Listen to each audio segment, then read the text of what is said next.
akan membuat lingkungan belajar lebih menyenangkan, sehingga proses belajar dapat berjalan tanpa beban dan tekanan, melainkan keinginan dan kesadaran dari dalam diri peserta didik.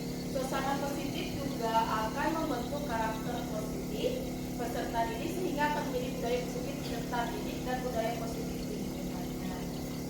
Nah, kenapa saya mengambil selain untuk tugas aksi nyata tentang budaya positif, dan juga kita sering mengalami di sekolah-sekolah itu kan banyak siswa yang berkelahi, terus di saat belajar ada yang bicara saat kita menjelaskan, terus menyontek hasil sambil makan.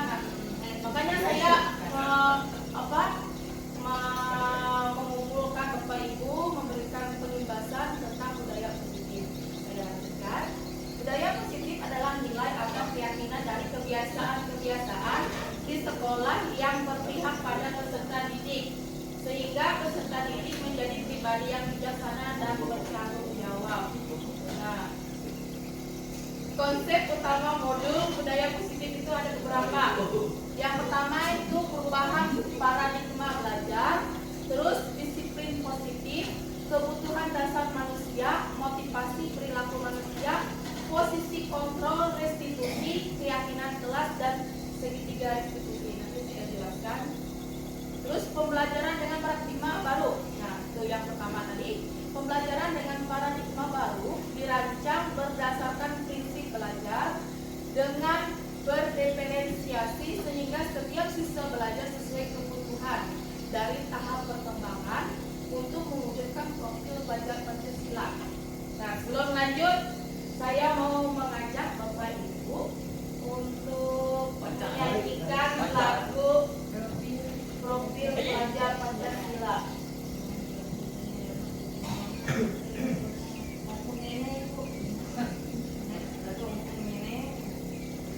Sebelum menyanyikan profil belajar Pancasila, ini ada lagu tentang bullying. So, yeah.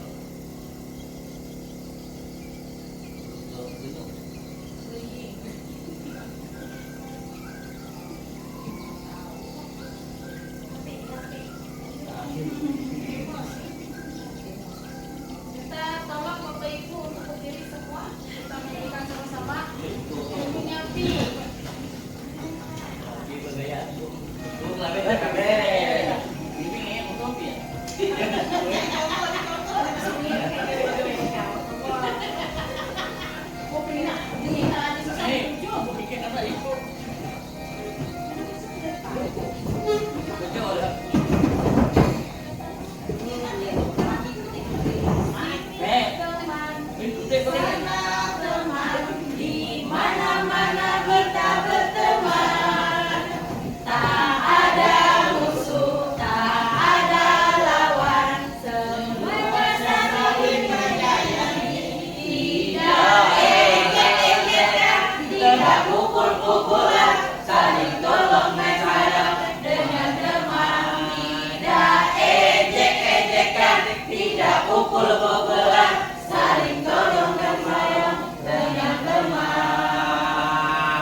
Harus kita kasih tahu ke siswa-siswa. Bapak Ibu. Lanjut lagi yang kedua. Teman di sana, teman di mana-mana kita berteman.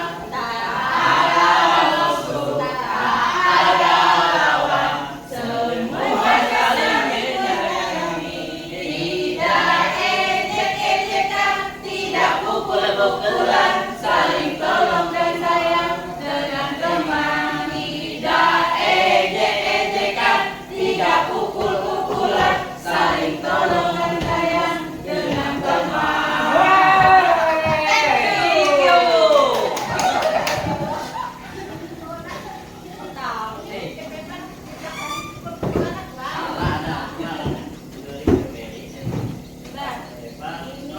Nah, ini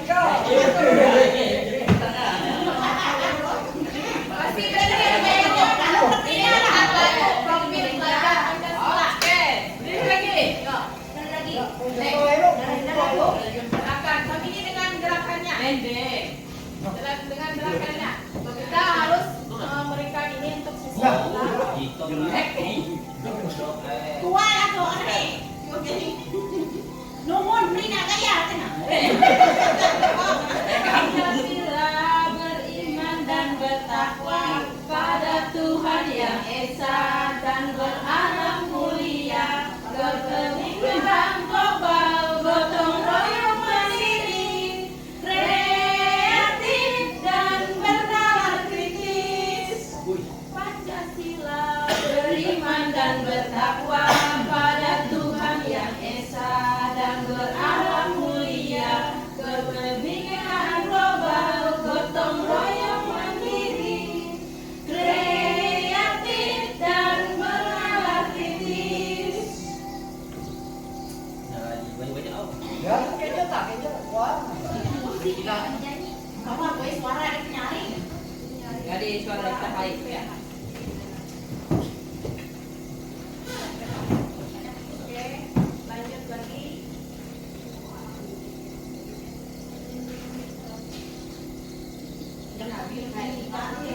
Tadi kan kita sudah menyanyikan tentang profil pelajar Pancasila. Nah, di dalam profil pelajar Pancasila itu kan ada beberapa. Yang pertama apa? Apa itu yang pertama? Profil pelajar Pancasila.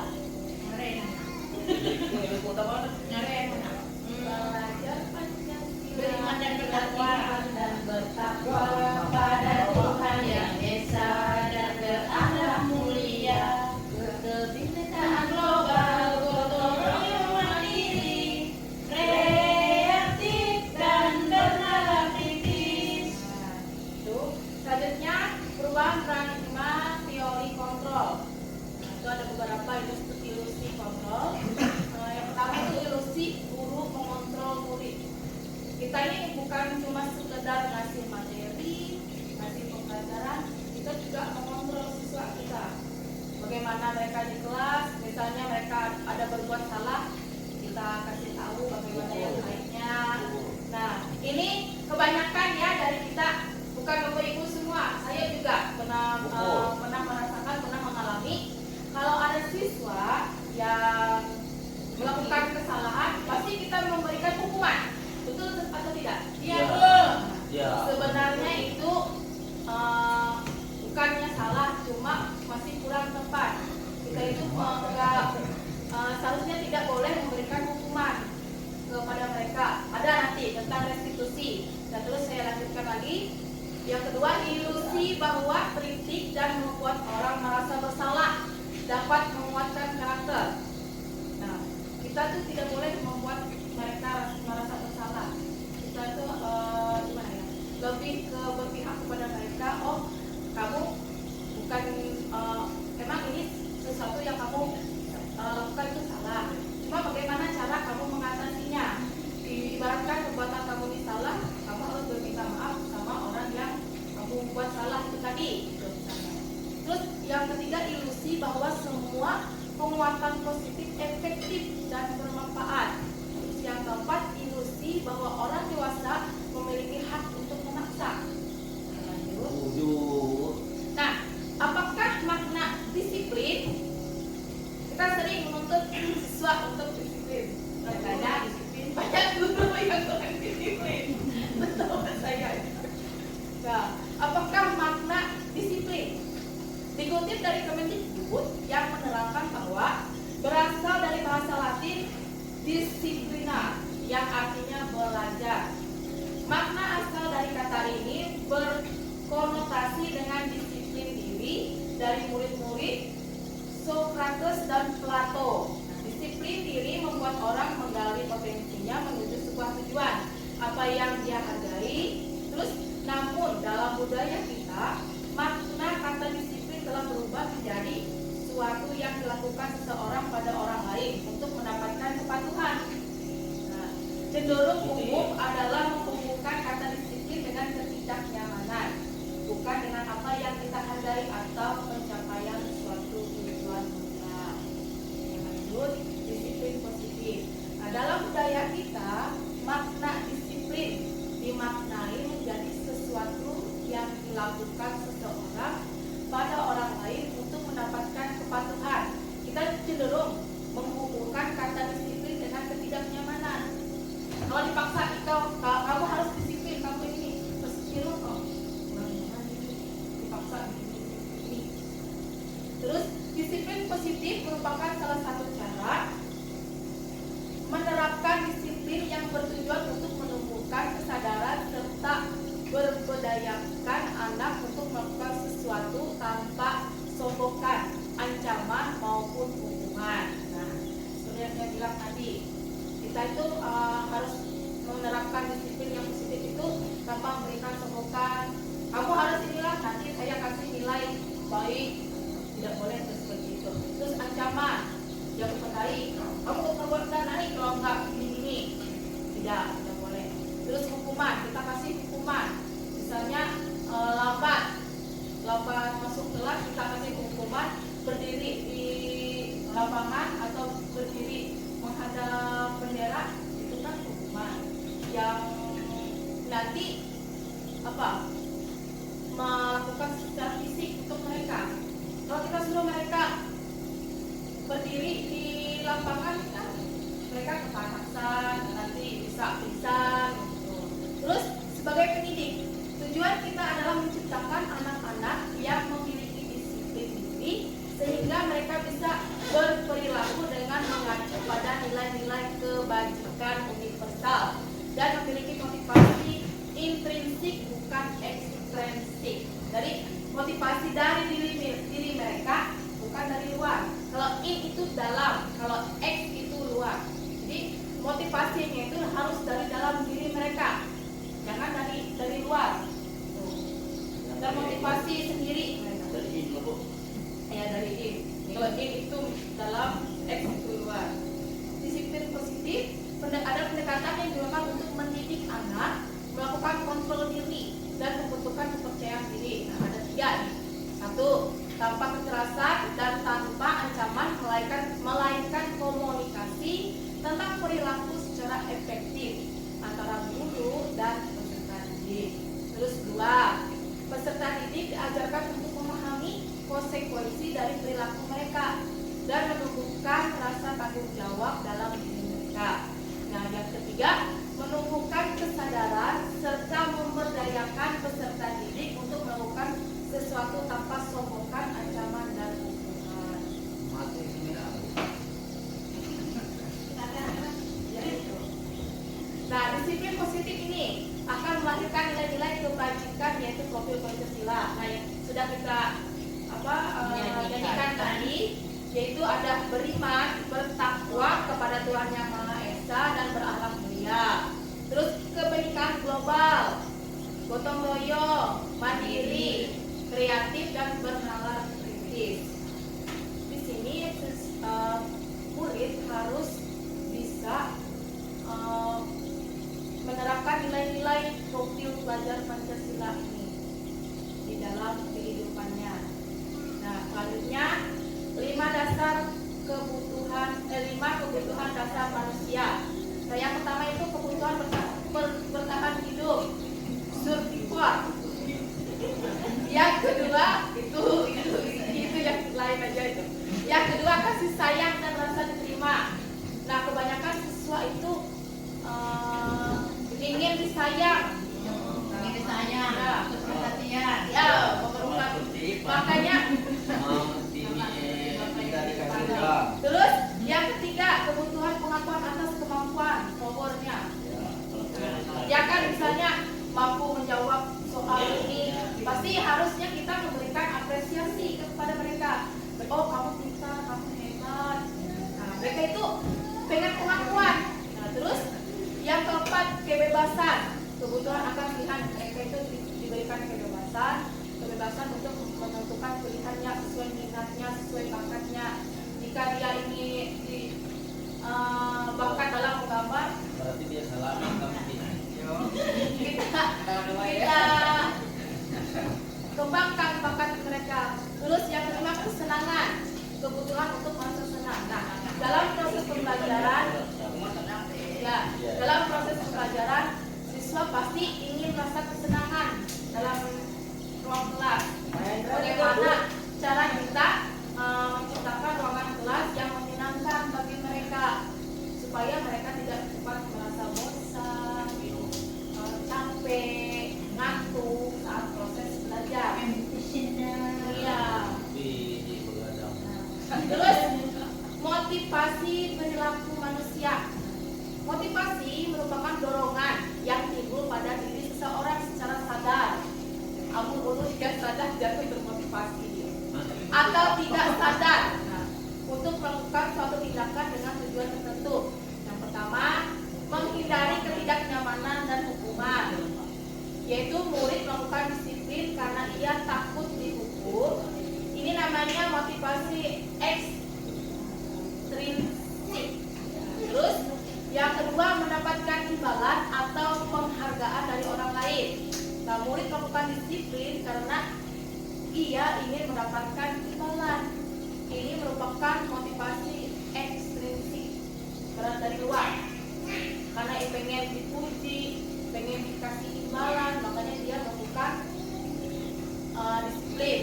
Nah, terus karena merasa tidak nyaman atau dihukum, terpaksa, dia melakukan disiplin. Terus yang ketiga, menghargai nilai-nilai kebajikan diri sendiri, yaitu murid melakukan disiplin diri karena sadar akan nilai kebajikan dirinya. Ini merupakan motivasi instinktif dari dalam diri mereka. Terus yang selanjutnya, konsep disiplin dengan identitas gagal. Nah, ini banyak kita sering melakukan hukuman kepada murid yang melakukan kesalahan di sekolah. Terus hukuman menyakitkan, pasti menyakitkan kan? Ada fisiknya gitu. Kita suruh menyapu, pasti kan bekerja dengan keras dia. Terus tidak nyaman, pasti muridnya merasa tidak nyaman dan dia akan kasih hukuman. Terus murid takut dihukum. Misalnya kamu tidak, contohnya saya aja kemarin sebelum saya mempelajari ini, saya sering menyuruh anak murid menghafal perkalian. Kita hafal perkaliannya dari perkalian 1 sampai 5. Besok dihafal. Kalau tidak menghafal, tidak sampai hafal, kemudian berdiri.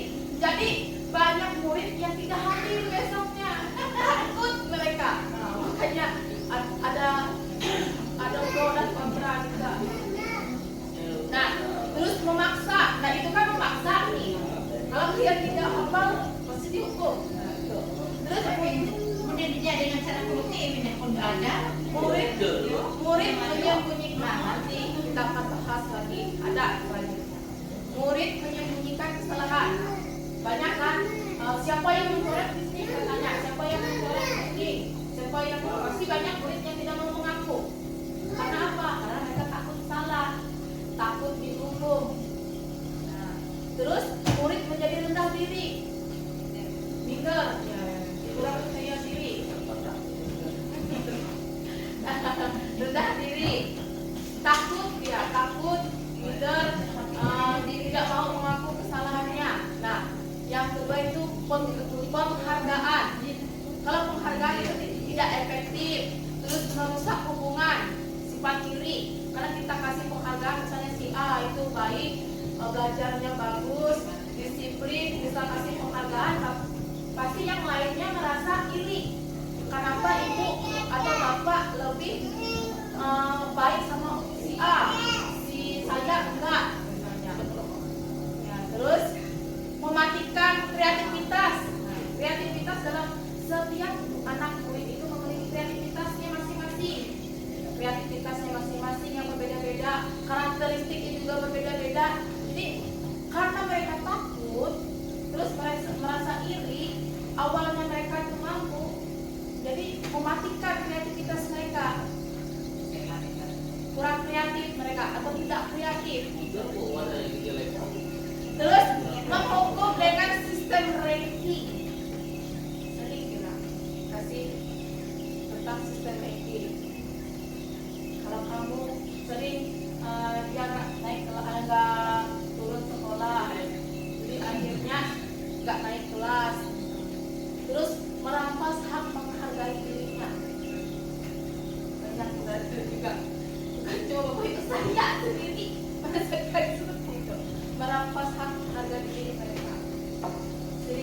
mereka tuh kurang menyampaikan pendapat mereka, kita terus selanjutnya ya konsep disiplin pendekatan. Nah ini restitusi itu kan kemarin sering kita melakukan hukuman, sekarang kita itu harus menggunakan sistemnya secara restitusi, yaitu sebuah cara menanamkan disiplin positif pada murid. Nah pengertian restitusi adalah proses menciptakan kondisi bagi murid untuk memperbaiki kesalahan mereka.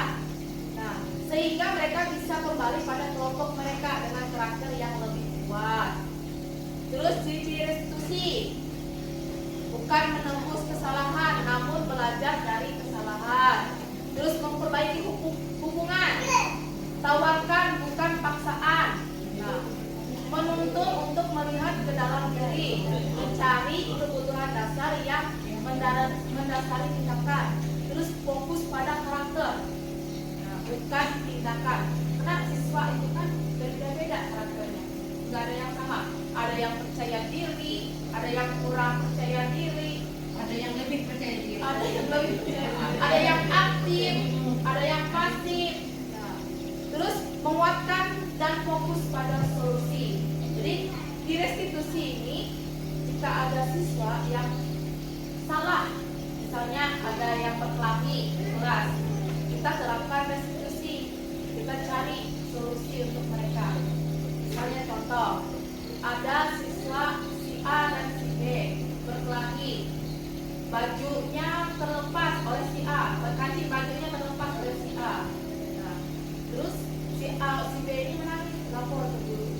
Bu, si A merampaskan kancing baju saya, nangis. Ya gimana saya pulang, nanti ibu saya marah. Maka kita sebagai guru harus bisa memberikan solusi untuk mereka. Oh ini, si A, kamu tahu nggak bahwa perbuatanmu itu salah atau benar? Salah Bu. Nah kamu tahu perbuatanmu itu salah. Kamu berkelahi dengan si B, kancing bajunya sampai terlepas oleh bos. Nah, karena kamu telah mengakui kesalahanmu, maka bagaimana tindakannya supaya kancing bajunya bisa terpasang lagi? Dijahit Bu, kata si B. Tapi saya nggak bisa menjahit. Oh bisa, ibu bantu menjahit. Tapi kamu yang menjahitnya, cuma ibu kasih bantu, ibu ajar. Jangan lupa.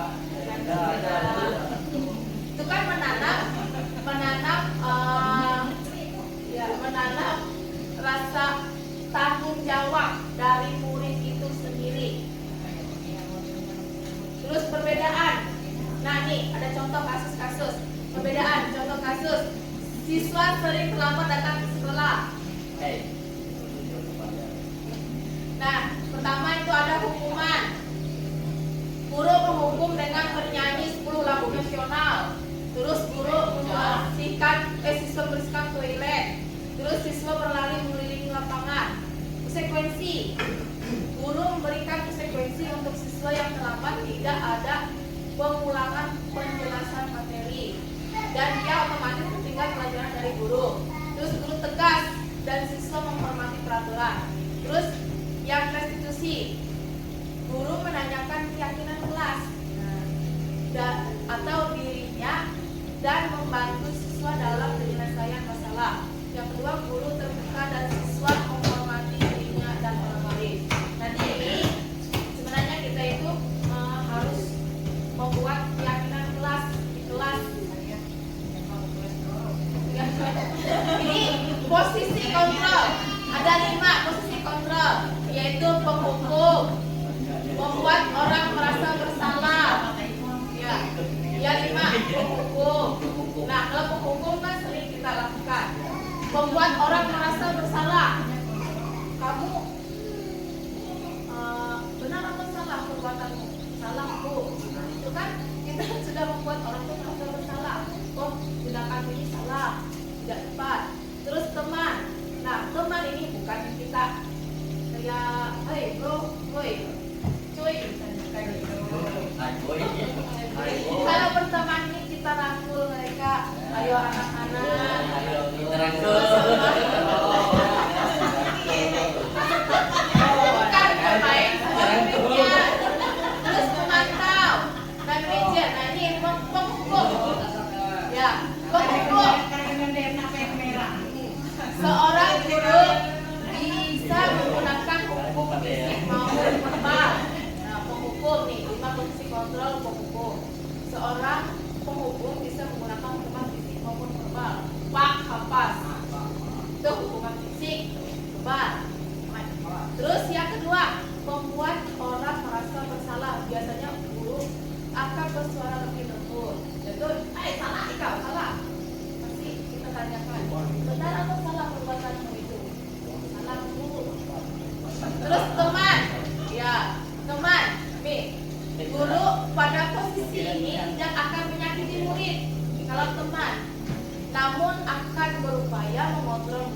persuasi.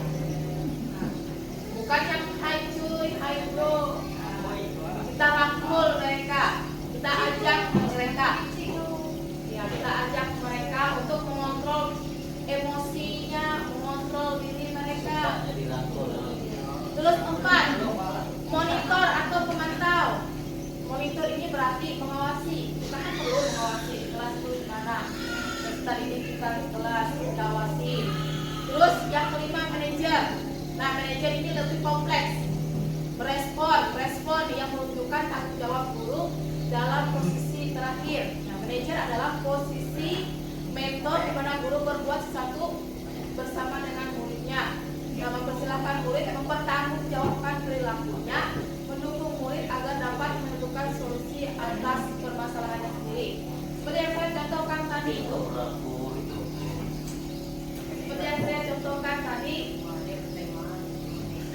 Nah, selanjutnya contoh penerapan 5 posisi kontrol. Kasus pertama, siswa bolos dari jam pelajaran. Ada yang bolos. Muakar begini rajin lupa. Nah, itu kan sering kita alami di sekolah kan di kelas. Nah, pertama, pemukul, patuhi aturan sekolah, lalu berlari berkeliling lapangan. Makanya kita harus membuat keyakinan kelas di kelas, harus membuat keyakinan kelas. Kalau kayak peraturan, tapi sekarang nama itu kayak seperti keyakinan kelas. Tidak boleh makan di kelas, tidak boleh ngobrol pas pelajaran. Cuma kata-katanya itu kita menggunakan kata-kata yang positif. Kalau tidak boleh, sering ya anak murid, bukannya anak murid, anak saya sendiri. Jangan main pisau, jangan main kipas angin. Pasti dilakukan mereka, pasti main pisau mereka, pasti main kipas angin. Jangan menengok. Iya, karena kata jangan pasti mereka lakukan. Nah, bagaimana kita menggunakan kata-kata yang positif? Misalnya makan di kelas, makan saat jam istirahat. Itu kan berarti jam pelajaran tidak boleh makan. Terus mengerjakan soal sesuai dengan kemampuan sendiri. Pasti tidak boleh menyontek punya temannya. Tuh, kita harus menggunakan kata-kata positif. Kalau kita menggunakan jangan, pasti dilakukan. Elak kau, elak kre, menyontek ke kau, pasti menyontek, kre mungkin. Jangan nyontek punya teman, pasti nyontek. Ya itu. Nah, terus membuat rasa bersalah. Berapa kali Bu Guru harus memberitahu kamu, Bu Guru kecewa sama kamu? Ya, Pak Guru atau Pak Guru. Bu Guru juga. Terus membuat rasa bersalah kan? Berarti oh iya ya salah yang saya perbuat tadi tidak baik, itu tidak benar. Terus teman, ayolah yang patuh. Buat apa bolos? Buat guru bangga atau Pak Guru bangga. Kali ini tidak apa-apa kamu salah, tapi lain kali jangan ulang lagi. Memantau. Nah, memantau. Kamu sudah melanggar. Apa peraturan dan konsekuensinya? Kan di dalam kelas kita kan ada keyakinan kelas yang sudah dibuat. Jika melanggar, apa konsekuensinya? Pendek. Misalnya berdiri, kasih hukuman apa? Terus manajer, apakah kamu tahu kesalahanmu? Kita tanya, apakah kamu tahu kesalahanmu? Nggak tahu Bu. Nggak tahu Bu. Misalnya, loh, kan tadi kamu sudah berkelahi dengan ibumu. Penyebabnya ibumu yang menyebab semua. Ya nanti bajunya sampai lepas. Nah,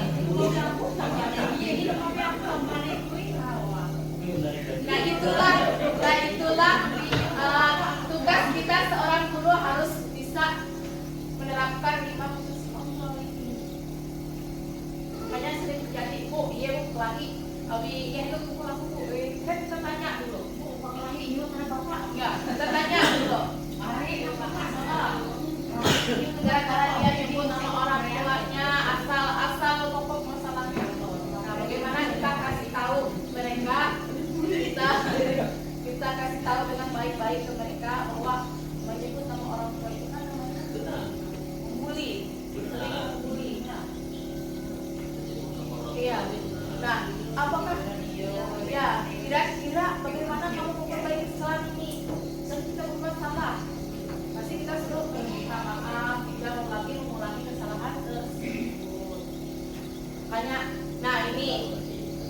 Keyakinan kelas yang sudah saya sebutkan tadi tentang keyakinan kelas. Mengapa keyakinan kelas? Mengapa tidak peraturan kelas? Kemudian keyakinan kelas. Ini tidak peraturan kelas.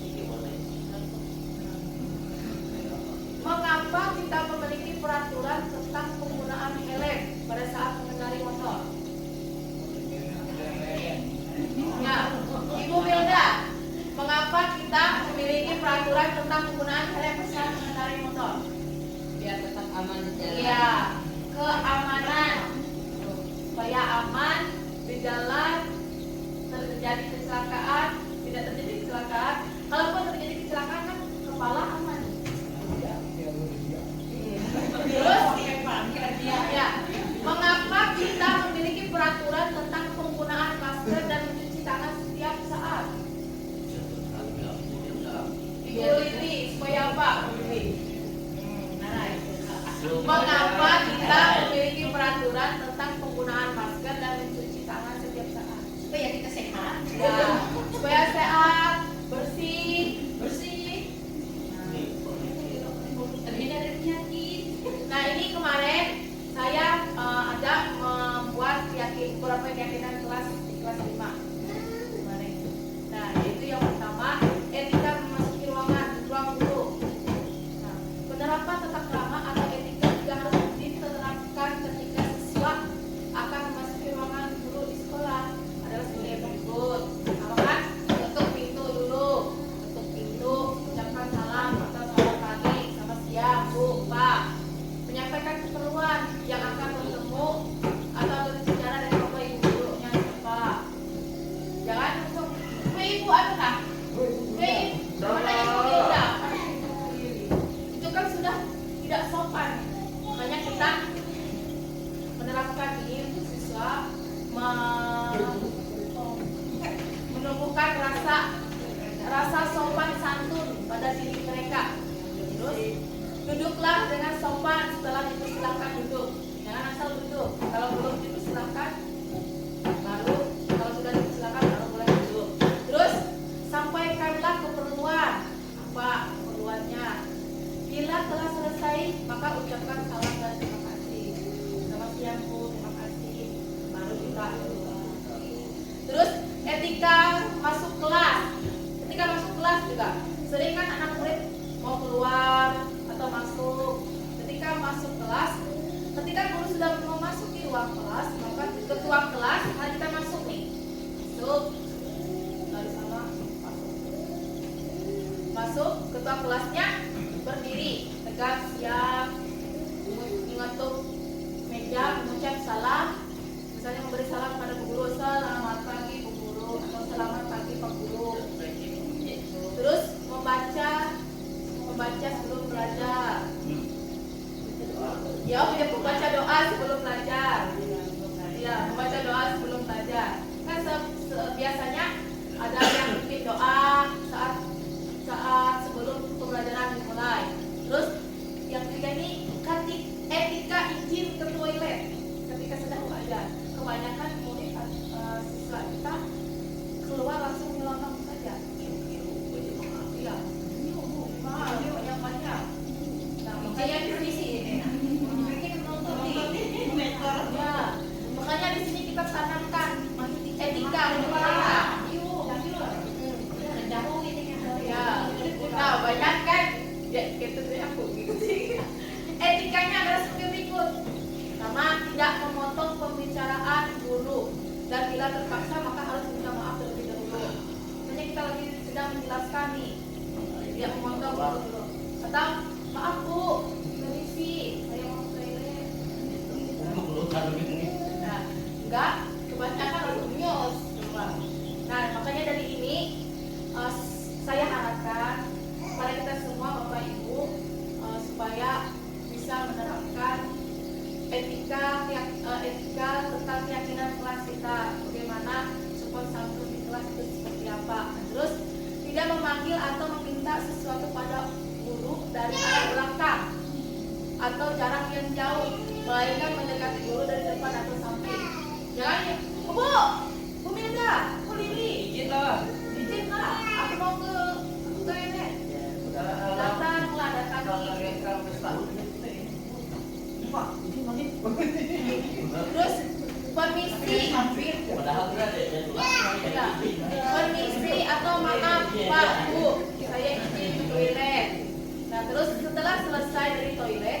Maka memasuki kelas dengan mengetuk pintu. Sering masuk ya. Kadang diketuk pintu. Nah, terlebih dahulu lalu ucapkan terima kasih kepada guru setelah selesai dari toilet dengan mengakhiri kedudukan dengan sambil berbicara. Bu, saya terima kasih Bu. Sepertinya. Lanjut. Nah, ini etika saat belajar. Bila pembelajaran dalam kelas sedang berlangsung, mengangkat tangan jika ingin bertanya kepada guru. Nah, langsung bertanya. Terus menjawab tugas yang diberikan guru dengan hasil diri sendiri. Nah, tidak ribut dan bermain di kelas. Tidak makan saat jam. Salah pengetikan Bapak. Nah, lanjut lagi ketika mengakhiri kelas. Ketika mengakhiri kelas ketika guru sudah selesai mengajar. Nah, bila pembelajaran dalam kelas telah selesai, maka berikut ini adalah etika mengakhiri kelas. Ketika guru sudah selesai mengajar. Nah, yaitu ketua kelas menyiapkan untuk duduk siap dan berdoa mengakhiri pembelajaran. Nah, setelah selesai berdoa, lalu ketua kelas menyiapkan memberi salam pada guru dan mengucapkan terima kasih. Terima kasih guru. Dan contoh lain dari keyakinan kelas yaitu hormat. Kami meyakini bahwa sangat penting untuk menghormati semua orang dan barang milik orang lain. Kita harus hormat. Terus bekerja. Kami meyakini bahwa sangat penting untuk mengerjakan segala pekerjaan atau mengikuti kegiatan yang telah diberikan. Terus diterima dan dimiliki. Kami meyakini bahwa sangat penting untuk merasa diterima pada suatu kelompok dan saling peduli satu dengan yang lainnya. Karena ini kenapa ini diterima dan dimiliki? Karena sering terjadi saat kerja kelompok. Banyak siswa, enggak aku sama si dia, karena saya bermusuh sama si A. Enggak aku sama si B, dia nggak bisa menjawab, dia belum bisa siap membaca. Nah, itu kan mereka merasa tidak diterima. Makanya kita harus menemukan rasa sikap itu ke siswa untuk bisa saling menerima satu sama lain, mampu bekerja sama berkolaborasi. Nah, terus bagaimana pembentukan keyakinan dalam kelas? Nah, pembentukannya itu yang pertama lebih abstrak, kata-katanya lebih abstrak. Terus berupa pertanyaan yang universal, kalau universal yang luas, menyeluruh. Nah, itu. Kalau yang gelombang tuh apa namanya Bu? Universal juga kan? Jadi gelombang apa lomi? Universal kan? Universal menyeluruh. Nah, dibuat dalam bentuk positif. Nah, kata-katanya itu tadi harus yang bentuk positif. Jangan menggunakan kata jangan. Kata-katanya bukan kata-katanya positif. Kata-katanya yang positif itu misalnya belajar yang aman, tenang. Nah, ini kan tidak boleh sebut tuh. Terus dijagalah kebersihan kelas. Berarti kan tidak boleh makan di kelas, ya tidak boleh mengotori kelas, kan jagalah kebersihan kelas. Terus kalau nah itu tidak boleh kata tidak Pak.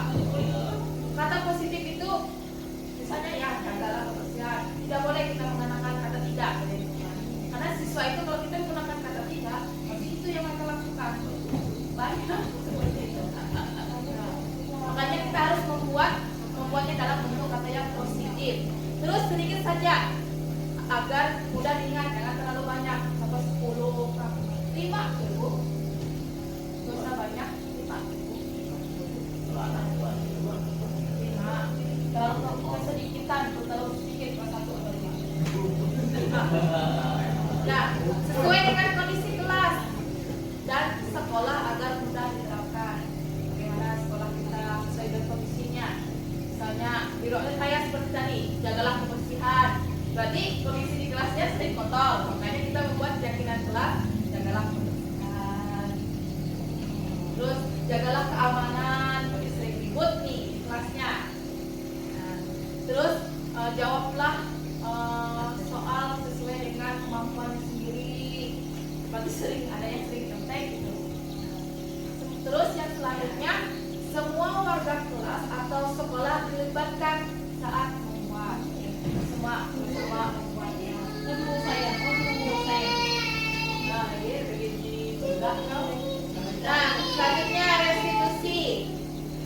Restitusi merupakan proses menciptakan kondisi bagi murid untuk memperbaiki kesalahan mereka, sehingga mereka bisa kembali pada kelompok mereka dengan karakter yang lebih kuat. Nah, ini segitiga restitusi, yaitu merupakan tahapan tindakan yang dilakukan guru yang bertujuan agar peserta didik dapat mencari solusi untuk masalahnya. Nah, dapat berpikir tentang orang seperti apa yang mereka inginkan. Nah, tahu bagaimana mereka harus memperlakukan orang lain, menjadi lebih memiliki tujuan, disiplin positif, dan memulihkan dirinya setelah berbuat salah, serta menjadi orang yang menghargai nilai-nilai kebaikan pada yang mereka percayai. Ini segitiga restitusi. Pertama itu validasi tindakan yang salah. Kayak kemarin kan ada saya membuat video tentang segitiga restitusi, yaitu validasi tindakan yang salah, menanyakan keyakinan, terus menstabilkan identitas. Nah, kamu tentu punya alasan mengapa melakukan ini, itu kan? Validasi tindakan yang salah. Kita tanya pada siswanya, kamu tentu punya alasan melakukan tindakan ini, melakukan hal tersebut. Ya bu, karena dia mengambil pensil saya bu. Nah, adakah cara yang lebih efektif untuk mendapatkan apa yang kamu butuhkan? Misalnya dia mengambil, saya tanya yang si B, karena mengambil pensilnya. Ada cara yang lain nggak? Supaya kamu bisa mendapatkan dengan baik. Kondisi kan, baikkan dulu dengan siswanya, dengan temanmu. Terus menanyakan keyakinan kelas. Keyakinan kelas apa yang telah kita sepakati? Nah, kita kan sepakati kemarin membuat keyakinan kelas nih. Keyakinan kelas apa yang kita sepakati? Harus menghargai sesama teman. Berarti kamu mau mengambil punya dia itu tidak menghargai teman, mengambil merampas barangnya. Berarti namanya kamu melanggar keyakinan kelas dong. Misalnya, kamu ingin menjadi orang yang seperti apa? Itu kan saya. Terus menstabilkan identitas. Setiap orang pernah melakukan kesalahan. Kamu bukan satu-satunya yang pernah melakukan ini. Misalnya kayak kemarin lah, ada Siti kayak nyontek di kelas. Ketahuan, ada videonya. Memang nyontek. Saya tanya, kalau saya suruh Siti kayak kami ngobrol. Dia tanya ke Siti, saya tanya, Siti, apa? Kamu tahu nggak kenapa ibu panggil kamu? Kenapa minta ngobrol? Tahu, karena saya tadi menyontek punya teman. Kamu tahu kan kesalahanmu apa? Terus Siti, keyakinan kelas apa yang kita yang kamu pelanggar? Tidak percaya pada diri sendiri, yang punya teman. Kan dia sudah tahu keyakinan kelasnya. Nanti kamu melanggar keyakinan kelas yang sudah kita buat. Ibu tahu setiap orang kan pasti memiliki kesalahan, pasti melakukan kesalahan.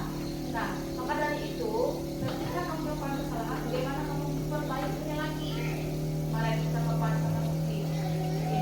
Ibu tanya, sejak kapan Siti nggak menyontek lagi? Mulai besok bu. Janji ya, mulai besok tidak menyontek lagi. Ya bu, janji. Kan kita mau melakukan, mereka tuh merasa tidak merasa dihargai, tidak takut mereka. Nah, terus menstabilkan identitas. Nah, yang pertama menstabilkan identitas, mengubah identitas anak dari orang yang gagal karena mereka melakukan kesalahan jadi orang yang sukses. Kan sering terjadi anak yang sudah tahu dia salah tapi tidak mengakuinya. Makanya di sini kita harus bisa mengubahnya, mengubah orang yang gagal karena melakukan kesalahan jadi orang yang sukses. Nah, berbuat salah itu tidak apa-apa. Namanya manusia kan pasti ada salahnya. Tidak ada yang tidak salah. Cuma Tuhan makhluk yang sempurna. Nah, tidak ada manusia yang sempurna. Saya juga pernah melakukan kesalahan seperti itu.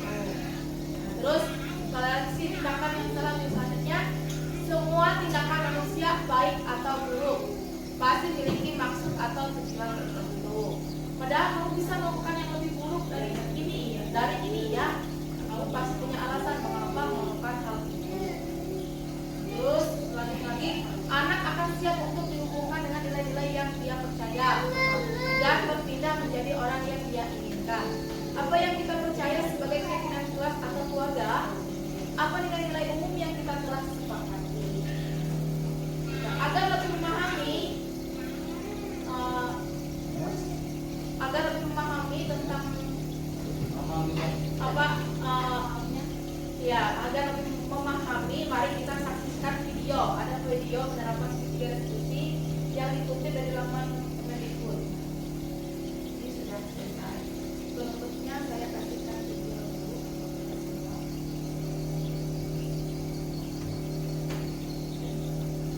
10 menit di video.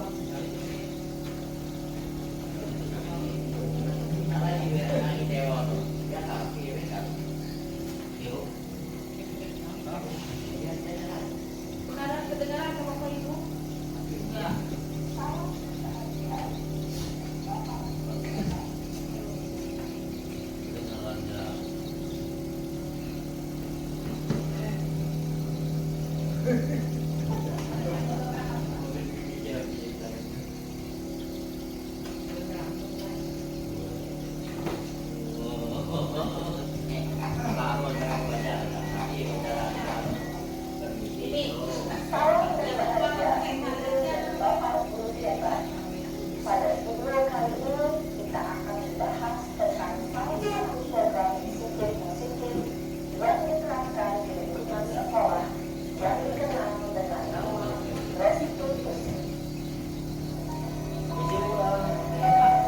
Kirim dia hapit tadi.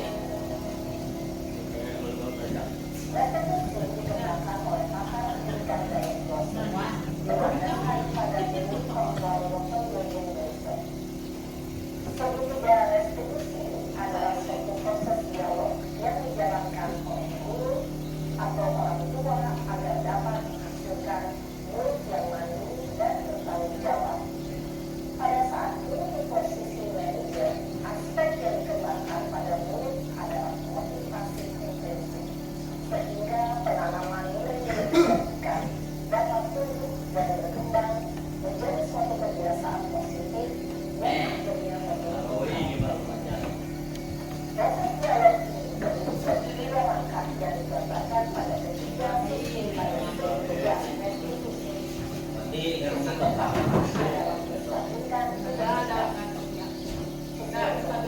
Adalah validasi tindakan yang sama.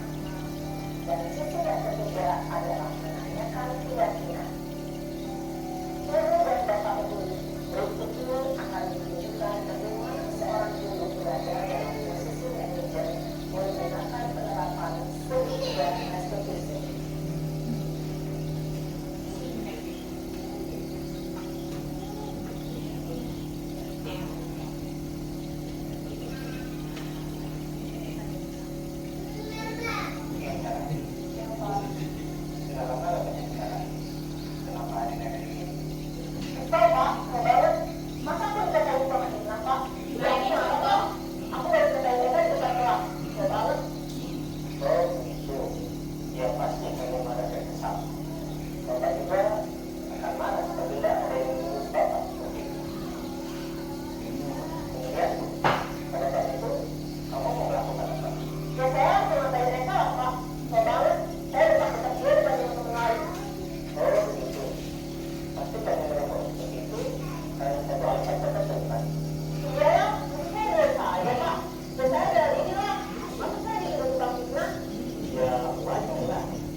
Ya, saya coba berlaku mulai dengan diri sendiri. Saya bisa jadi lebih sabar, mengambil tidak untuk berpikir mau apa selanjutnya. Kira-kira kamu bersedia memperbaiki masalah ini tidak? Sedia, Pak. Kalau dia mau memperbaiki masalah ini, kamu akan menjadi orang seperti apa? Saya akan menjadi orang yang bertanggung jawab saja, Pak. Dan yang biasa berlaku. Iya, menurut kamu bagaimana rasanya menjadi orang seperti itu? Ya nyaman lah, bangga, tersabar dan tenang. Baiklah kalau begitu. Yuk kita pikirkan bagaimana memperbaiki masalah ini.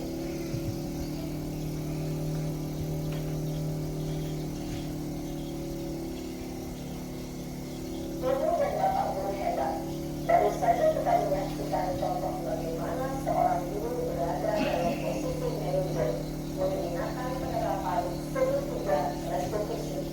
Mari kita bahas satu persatu. Pada sesi pertama, menstabilkan identitas berdasarkan pada prinsip bahwa membuat kesalahan adalah bagian dari proses pembelajaran. Sesi pertama dari segitiga ini berperan menggeser identitas murid dari identitas dasar ke identitas sukses. Murid yang sedang menggunakan waktu yang tidak pantas atau menarik diri saat itu sedang mengalami identitas gagal. Bila kita mengikutinya, maka posisinya tidak akan berubah. Kita bisa mengajukan pernyataan-pernyataan ini. 1. Membuat kesalahan sesuatu yang wajar.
dalam segitiga restitusi bergantung pada ringan beratnya suatu permasalahan.